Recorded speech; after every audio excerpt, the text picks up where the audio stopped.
عزیز القدر سامعین اکرام، سلام مسنون۔ تاریخ اسلام، تالیف مورخ اسلام اکبر شاہ خان نجیب آبادی رحمۃ اللہ علیہ، 1000 صفحوں کے 2 جلدوں پر مشتمل ہے۔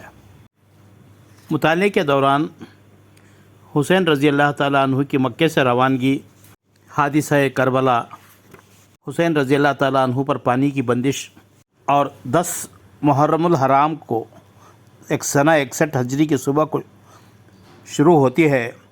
آپ کے ساتھ 72 آدمی موجود تھے۔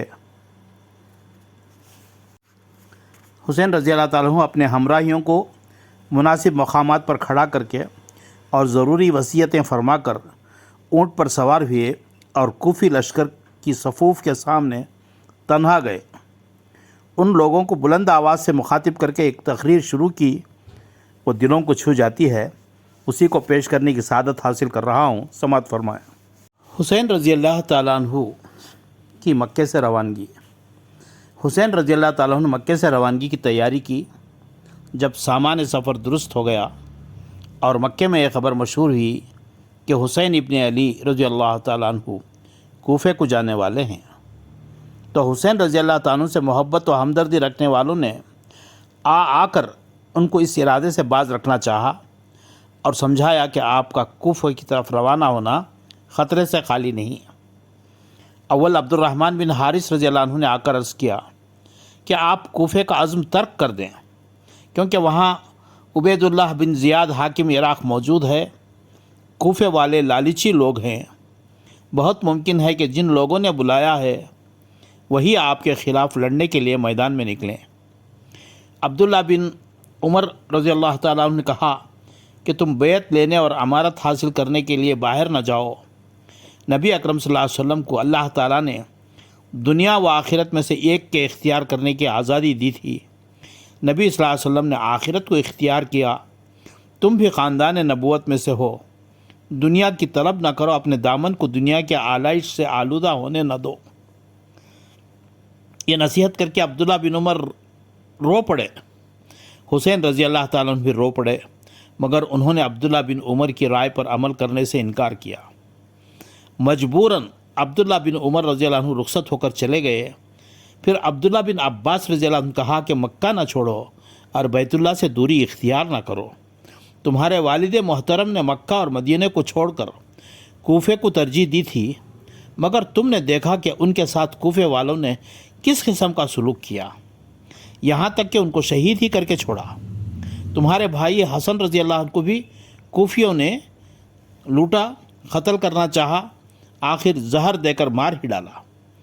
اب تم کو ان پر ہرگز اعتبار نہ کرنا چاہیے، نہ ان کی بیعت پر نہ اور قسم کا کوئی بھروسہ ہے، نہ ان کے خطوط اور پیغامات قابل اعتماد ہیں۔ ابن عباس رضی اللہ عنہ سے یہ باتیں سن کر حسین رضی اللہ تعالیٰ عنہ نے فرمایا کہ آپ جو کچھ فرماتے ہیں سب درست ہے، لیکن مسلم بن عقیل کا خط آ گیا ہے، 12,000 آدمی اس کے ہاتھ پر بیعت کر چکے ہیں، اور اس سے پہلے شرفائے کوفہ کے 150 خط میرے پاس آ چکے ہیں۔ اب کوئی خطرے کی بات نہیں، میرا وہاں جانا ہی مناسب ہے۔ عبداللہ بن عباس رضی اللہ تعالیٰ عنہ نے یہ جواب سن کر کہا کہ اچھا، کم از کم اس ذوالحج کے مہینے کو ختم کر اور نئے سال کو شروع ہو لینے دو، پھر عزم سفر کرنا۔ اب حج کے دن آ گئے ہیں، سارے جہاں کے لوگ دور دور سے مکے میں آ رہے ہیں، اور تم مکہ چھوڑ کر باہر جا رہے ہو، محض اس لیے کہ دنیا اور دنیا داروں پر تم کو حکومت حاصل ہو اور متاع دنیا تمہارے قبضے میں آئے۔ مناسب یہ ہے کہ تم بھی حج میں شریک ہو اور لوگوں کو حج سے فارغ ہو کر واپس ہو لینے دو، پھر اگر ضروری ہی سمجھتے ہو تو روانہ ہو جاؤ۔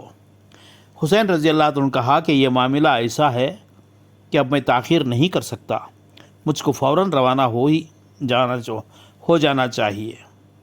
عبداللہ بن عباس رضی اللہ عنہ نے کہا اچھا، اگر تم میرا کہنا نہیں مانتے تو کم از کم عورتوں اور بچوں کو تو ساتھ نہ لے جاؤ، کیونکہ کوفے والوں کا کوئی اعتبار نہیں۔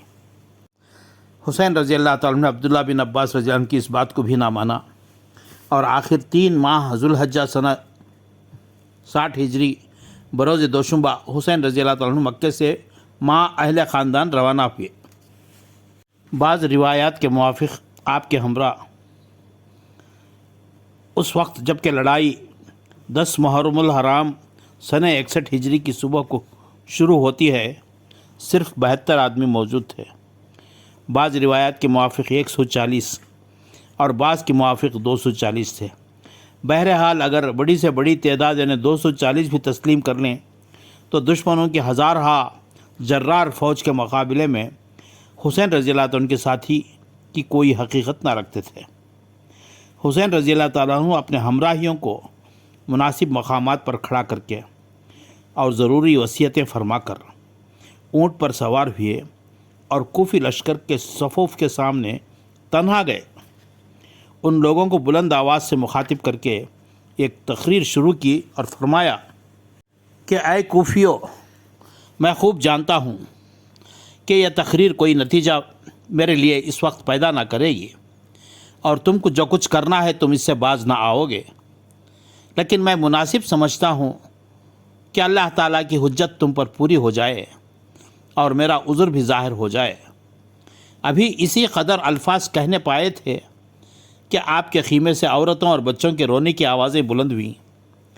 ان آوازوں کو سننے سے آپ کو سخت ملال ہوا اور سلسلہ کلام کو روک کر لا حول پڑھ کر آپ نے کہا کہ عبداللہ بن عباس رضی اللہ عنہ مجھ سے سچ کہتے تھے کہ عورتوں اور بچوں کو ہمراہ نہ لے جاؤ۔ مجھ سے غلطی ہوئی کہ میں نے ان کے مشورے پر عمل نہ کیا۔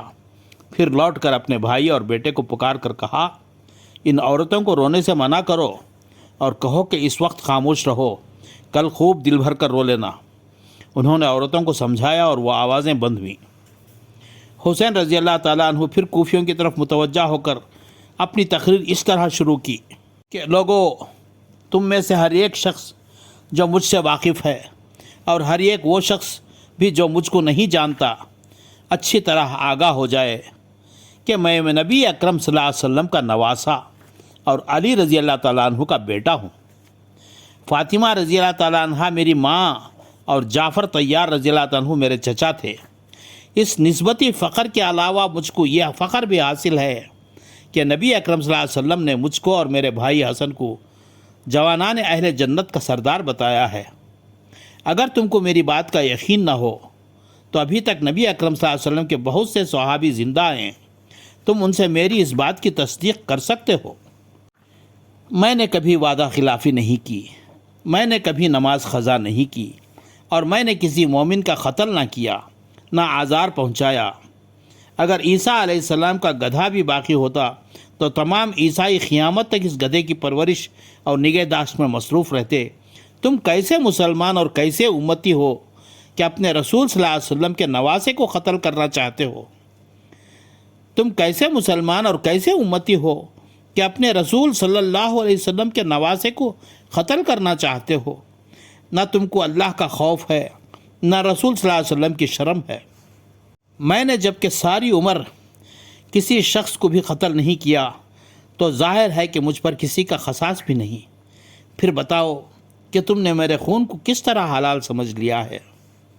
میں دنیا کے جھگڑوں سے آزاد ہو کر مدینے میں نبی اکرم صلی اللہ علیہ وسلم کے خدموں میں پڑا تھا، تم نے وہاں بھی مجھ کو نہ رہنے دیا۔ پھر مکہ مکرمہ کے اندر بیت اللہ میں مصروف عبادت تھا، تم کوفیوں نے مجھے کو بھی وہاں بھی چین نہ لینے دیا۔ میرے پاس مسلسل خطوط بھیجے کہ ہم تم کو امامت کا حقدار سمجھتے ہیں، ہم تم کو امامت کا حقدار سمجھتے ہیں، تمہارے ہاتھ پر بیعت خلافت کرنا چاہتے ہیں، بیعت خلافت کرنا چاہتے ہیں۔ جب تمہارے بلانے کے موافق میں یہاں آیا تو اب تم مجھ سے برگشتہ ہو گئے۔ اب بھی اگر تمہیں میری مدد کرو تو میں صرف یہ چاہتا ہوں کہ مجھ کو قتل نہ کرو اور آزاد چھوڑ دو تاکہ میں مکہ یا مدینہ جا کر مصروف عبادت ہو جاؤں، اور اللہ تعالیٰ خود اس جہاں میں فیصلہ کر دے گا کہ کون حق پر تھا اور کون ظالم تھا۔ اس تقریر کو سن کر سب خاموش رہے اور کسی نے کوئی جواب نہ دیا۔ تھوڑی دیر انتظار کرنے کے بعد حسین رضی اللہ عنہ نے فرمایا کہ اللہ کا شکر ہے کہ میں نے تم پر حجت پوری کر دی اور تم کوئی عذر پیش نہیں کر سکتے۔